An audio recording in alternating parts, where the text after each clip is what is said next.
아마도 대부분의 목회자들이 갖고 있는 질문 중에 하나는 말씀을 듣는다는 게 뭘까? 말씀을 듣기는 듣는데 왜 삶에는 변화가 없을까일 것입니다. 한국교회 성도들처럼 말씀을 많이 듣는 성도들은 없습니다. 우리 교회가 조금 예외적이지 대부분의 교회는 새벽 기도회로 시작해서 각종 주중 모임, 주일 낮, 오후까지 일주일에 적어도 서너 번, 많게는 10번 이상 말씀을 듣습니다.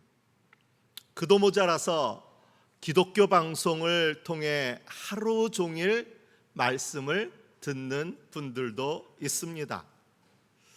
그런데 과연 말씀을 들은 만큼 신앙의 성숙이 이루어지고 있는가를 생각하면 꼭 그렇지는 않은 것 같습니다. 말씀을 많이 듣기는 하는데 삶은 잘 변하지 않습니다. 은혜는 받았는데 분노는 그대로입니다. 결단은 했는데 습관은 예전 그대로입니다. 위로는 받았는데 염려는 더 커집니다. 말씀을 들으면서 아멘은 했는데 여전히 내 생각과 뜻을 고집합니다. 말씀이 문제일까요? 물론 말씀을 전하는 사람의 입장에서 아니라고 당당히 말하기는 부끄럽습니다. 그런 점에서 오늘 마태복음의 말씀은 말씀을 전하는 사람들에게 위로가 됩니다. 전하는 말씀 그 자체의 문제는 거론하지 않습니다. 씨앗은 똑같은 씨앗입니다. 그런데 그 씨앗이 뿌려진 땅이 그 결과를 다르게 합니다.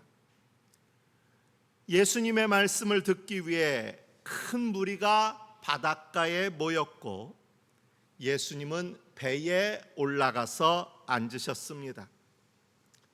예수님께서 입을 열어 말씀하십니다. 보아라, 씨를 뿌리는 사람이 씨를 뿌리러 나갔다. 농부가 씨를 뿌리는데 덜어는 바람을 타고 날아가 길가에 떨어지고 어떤 것은 흙이 얕은 돌짝밭에 떨어지고 어떤 것은 가시덤불에 떨어지고 또 어떤 것은 좋은 땅에 떨어졌습니다. 그런데 그 결과가 너무도 다르게 나타났습니다. 어떤 씨는 새들이 와서 먹어버렸고 또 어떤 씨는 싹이 났지만 해가 뜨자 금방 말라버렸습니다. 어떤 씨는 자라났지만 가시덤불에 막혀 열매를 맺기까지 자라지는 못했습니다. 그런데 어떤 씨는 좋은 땅에 떨어져 100배, 60배, 30배의 열매를 맺었습니다. 예수님은 씨앗이 아니라 땅의 차이를 말씀하십니다. 말씀 자체에 문제가 있어서 열매가 없는 것이 아닙니다. 차이는 씨앗이 떨어진 땅입니다. 차이는 말씀을 받아들이는 마음에서 비롯되었습니다. 차이는 들음의 방식이었습니다. 성경에서 듣는다라는 것은 단순히 귀로 소리를 듣는 것이 아닙니다. 구약의 쉐마, 들으라라는 말은 귀로 듣고 마음으로 받아들이고 삶으로 순종하라는 뜻을 담고 있습니다.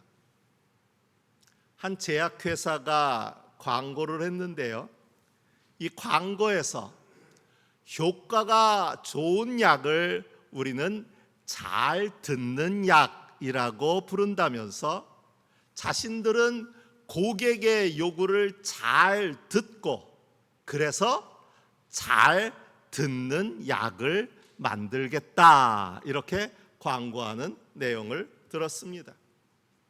우리가 말씀을 듣는 것도 이와 같습니다.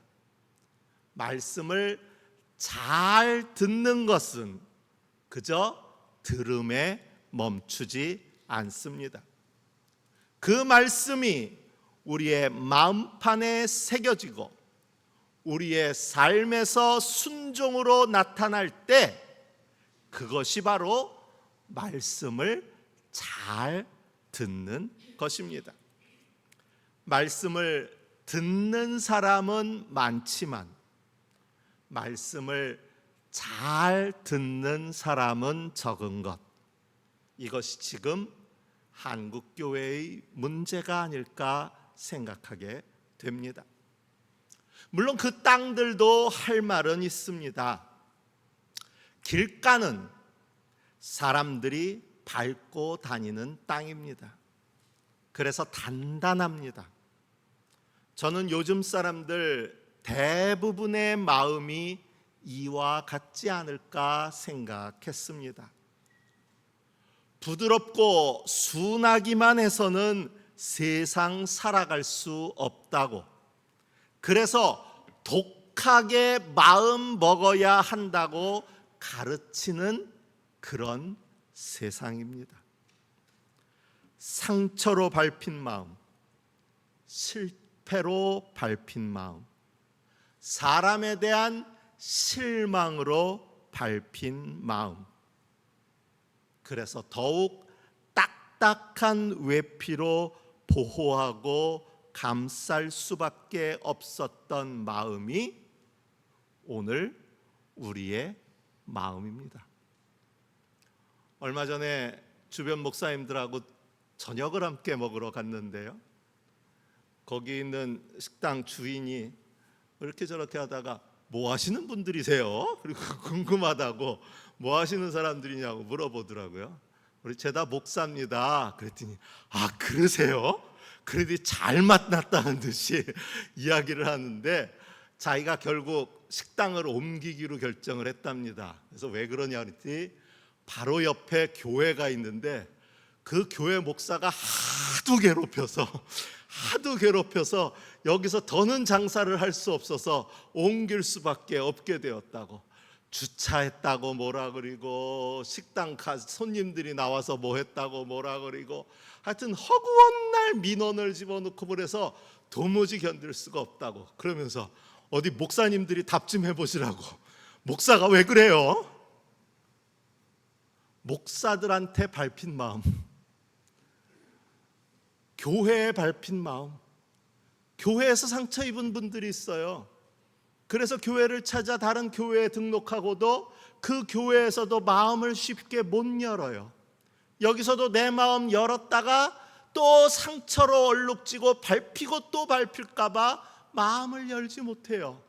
그래서 단단한 껍질로 자기를 보호하는 것만이 자신의 신상에 도움이 된다 생각하고 도무지 마음을 열지 않습니다. 이게 바로 오늘 우리가 갖고 있는 길가와 같은 마음 아닐까요? 돌밭 같은 마음은, 돌짝밭 같은 마음은 그렇다고 완전히 닫아 걸고 말씀을 외면하지는 않습니다. 때로 싹을 틔우기도 합니다. 그런데 뿌리를 내리지 못해 쉬 무너집니다. 우리가 말씀의 뿌리를 깊이 내리는 일은 결코 쉬운 일이 아닙니다. 우리가 이미 세상의 방식에 깊이 물들어 있기 때문입니다. 제가 요즘 한 달에 2번씩 서구 지구에 있는 YMCA 직원들을 위한 특강을 합니다. YMCA가 고민을 갖고 있는 것이, YMCA가 처음 시작은 분명 기독교 정신으로 시작한 그런 단체인데 시간이 지나가면서 점점 그곳에서 일하는 직원들조차 신앙생활을 하지 않는 직원들이 훨씬 많아지고 있다는 거예요. 그래서 이 직원들을 위한 뭔가 믿음의 문이 열려질 필요성이 있다. 그래서 주변 목회자들에게 도움을 구했고, 그 중에서 또 선택이 돼서 YMCA 직원들을 위한 영성 특강을 진행합니다. 처음 그곳에 가서 이 중에 교회 다니는 사람 누구 다니는 사람 있어요? 그랬더니 3분의 1 정도가 교회를 다니는 사람이고 3분의 2 정도는 다니지 않는 사람들입니다. 저에겐 사실 좀 특별한 경우입니다. 그동안 설교를 많이 해왔지만 대부분은 교회에 나온 사람들을 대상으로 제가 신앙을 믿음의 이야기를 나눠봤지, 아예 교회를 다니지 않을 뿐만 아니라 믿음을 갖고 있지 않은 사람에게 지속적으로 말씀을 나눈다는 일이 저한테는 새로운 도전입니다. 때로는 그분들 가운데는 아예 길가처럼 그 말씀을 들으려고도 하지 않는 사람들이 있습니다. 말씀을 시작하면 핸드폰 꺼내기 바쁜 사람들이 있어요. 어떻게 하겠어요? 제가 야단을 칠 수도 없고.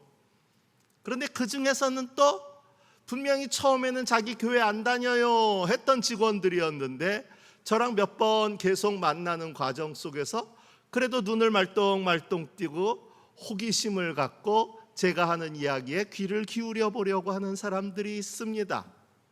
어쩌면 돌짝밭일 수도 있습니다. 그들이 말씀을 받아들이려고는 하지만 사실 자기들이 갖고 있는 지금까지 가져왔던 생각들, 그것들과는 너무 맞지 않는 이야기들이기 때문에 이것들이 쉽게 마음에 깊이 뿌리를 내린다는 것은 결코 쉬운 일이 아닙니다. 세상의 방식에 철저히 길들여져 있기 때문입니다. 그런가 하면 가시덤불에 뒤덮인 땅은 그럼에도 나름 신앙의 뿌리를 내리고 말씀으로 살아보려고 힘쓰는 그런 땅입니다. 길가처럼 바로 빼앗기지 않았습니다. 돌짝밭처럼 곧 말라버리지도 않았습니다. 뿌리를 내리고 자라납니다. 그런데 열매가 없습니다. 왜 그럴까요? 가시가 함께 자라기 때문입니다. 22절에서 예수님은 세상의 염려와 재물의 유혹이 말씀을 막았다라고 하십니다. 목사로 지내면서 가장 안타까울 때가 신앙으로 살아보겠나라고 나름 뿌리도 내리고 다짐하고 이젠 정말 내가 믿음으로 신앙으로 살아보겠다고 결단하고 나아가려는 사람들에게 어려운 일들이 찾아오는 것입니다. 마치 가시덤불처럼 그 결단을 회방하는 일들이 생겨납니다.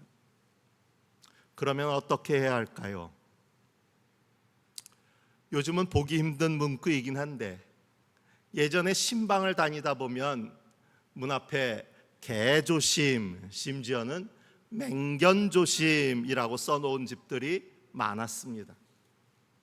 저는 그 문구를 보면서 주인이 조심해서 개를 잘 묶어 놓아야지 왜 다른 사람 보고 조심하라고 하나라는 생각을 했었습니다. 이와 비슷한 경우로 초보운전 경고문도 있습니다. 얼마 전에는 가다 보니까 저도 제가 무서워요 라고 써놓은 분도 봤습니다. 아마 그러니 양보하고 이해해 주세요 라는 의미일 텐데 가끔은 초보가 초보답지 않게 과격하게 운전하는 차량을 보게 됩니다. 물론 다른 사람이 운전했을 수도 있겠지만 초보면 초보답게 다른 사람의 양보와 이해를 구하기 전에 먼저 자신이 더 조심하는 운전 태도가 필요합니다. 제가 뜬금없이 이런 말씀을 드리는 이유는 우리가 어떤 땅인가 하는 것을 결정론으로 받아들이지 말아야 한다는 것입니다. 나는 이미 돌밭으로 태어났고 가시덤불 땅으로 태어났는데 뭐 어쩌겠어 하는 태도는 곤란하다는 것입니다. 말씀에 순종해서 헌신하고 봉사하고 열매 맺는 것은 좋은 땅으로 태어난 사람의 몫으로 미뤄두고 나는 그냥 이대로 지금 모습 이대로 살아갈래 하는 태도는 안 된다는 것입니다. 요즘 교회의 모습이 이럴 때가 참 많아요.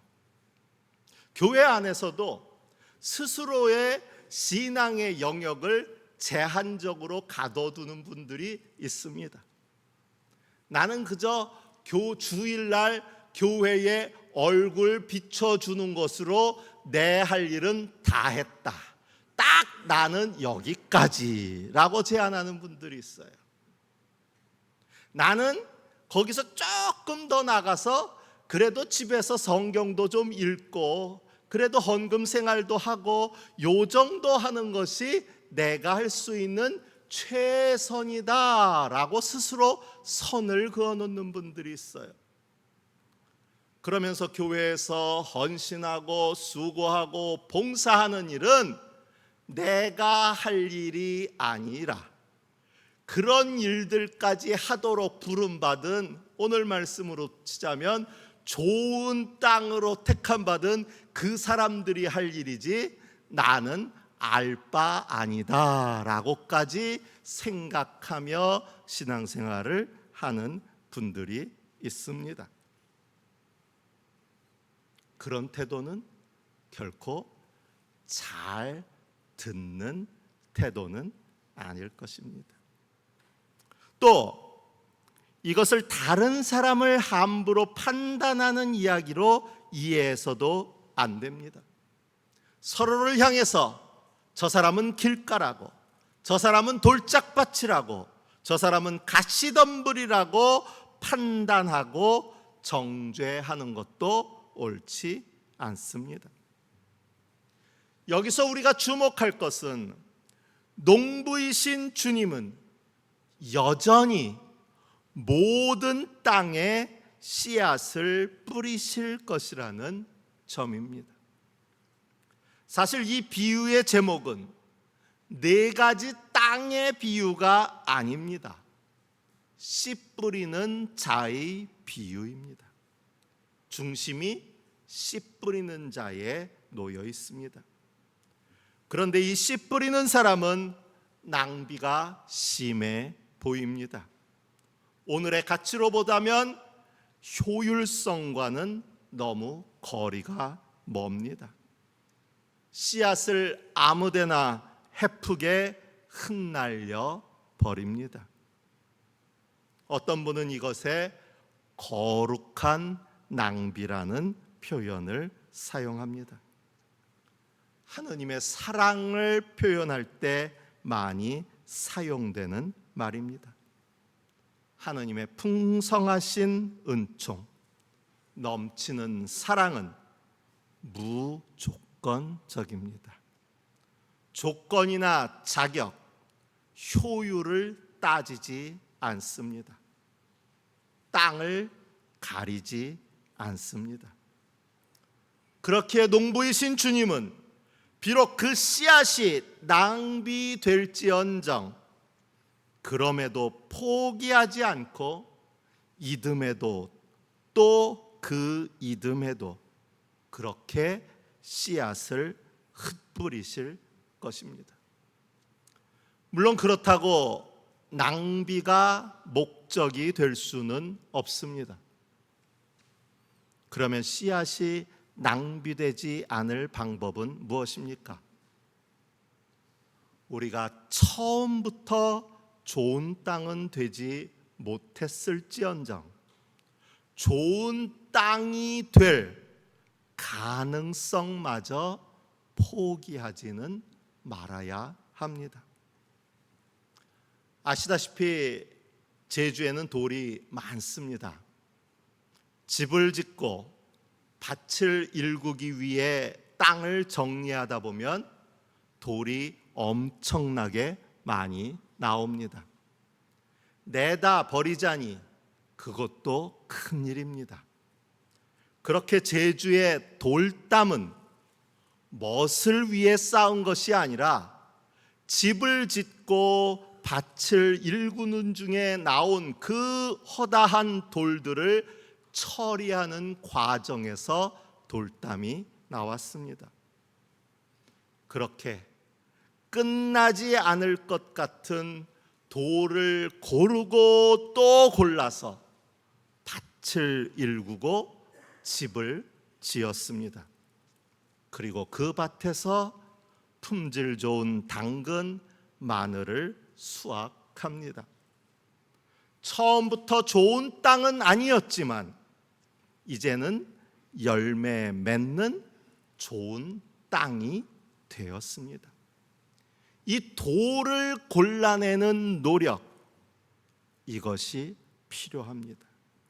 돌을 골라내고 가시 덤불을 뽑아내고 단단해져 있는 흙을 부드럽게 만드는 일, 바로 그것이 말씀을 듣고 말씀에 따라 한 걸음 한 걸음 걸어가는 일입니다. 그런데 우리의 의지와 힘만으로는 안 됩니다.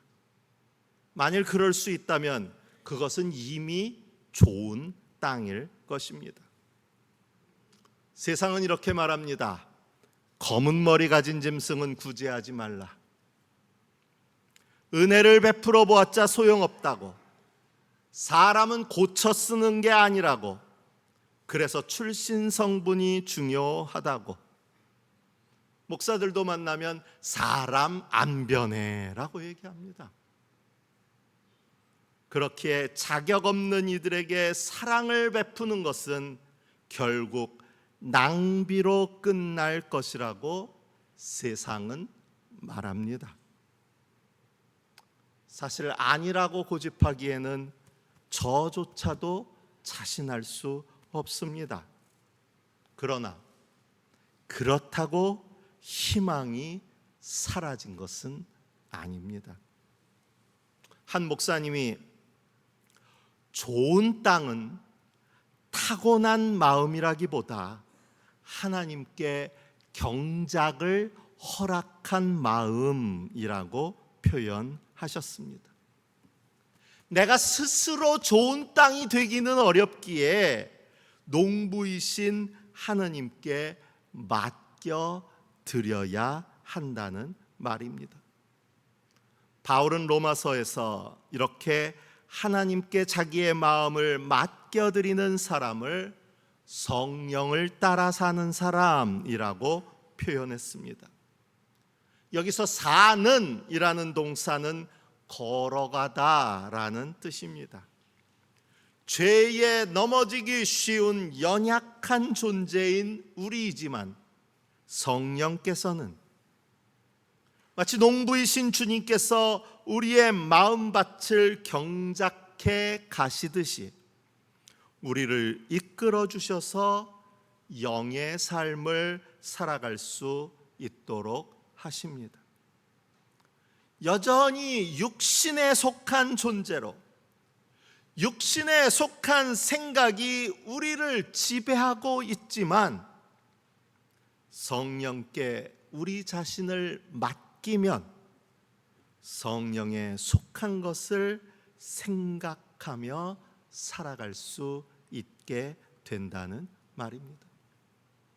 바울은 이것을 그리스도 예수 안에서 생명을 누리게 하는 성령의 법이 당신을 죄와 죽음의 법에서 해방하여 주었다라고 표현합니다.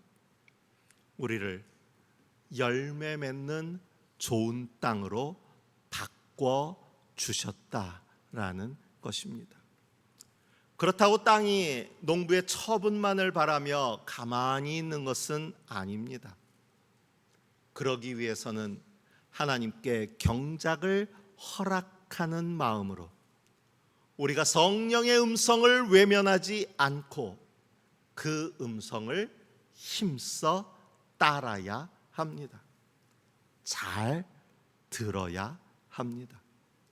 좋은 땅은 우리에게 사명일 뿐만 아니라 또한 소망입니다. 우리에게 좋은 땅이 되어서 많은 열매를 맺어야 할 사명이 있기에 주님께서는 우리 모두에게 좋은 땅의 소망을 주셨습니다. 주님께 맡기면 길가 같은 마음도, 돌짝밭 같은 마음도, 가시덤불 같은 마음도 좋은 땅으로 일구어 주실 줄로 믿습니다. 그러면 열매를 맺을 수 있습니다. 이사야서 55장의 말씀은 이 소망을 말하고 있습니다. 그들은 지금 바빌론에 의해 포로로 잡혀가 있습니다. 지금 그들은 길가입니다. 돌짝밭입니다. 가시덤불입니다. 그런데 때가 되면 그들을 포기하지 않으시는 주님께서 그들을 회복시킬 것입니다. 그때가 되면 가시나무로 무성하던 그 땅에서 잣나무가 자라게 될 것입니다. 그들이 해야 할 일은 말씀을 붙들고 그 소망을 끝까지 간직하는 것입니다. 우리도 주님께서 우리를 좋은 땅으로 경작하셔서 많은 열매를 맺게 하실 그 날을 소망하며 오늘 우리의 마음 한 자락이라도 주님께 내어 드릴 수 있기를 바랍니다. 비록 더딘 걸음이지만 한 걸음 한 걸음 성령의 인도하심을 따라 걸어가시기를 바랍니다. 언젠가 우리도 잘 듣는 약처럼 믿음의 열매를 맺어갈 그 날을 함께 소망할 수 있기를 바랍니다. 주신 말씀을 마음에 새기며 묵상합니다.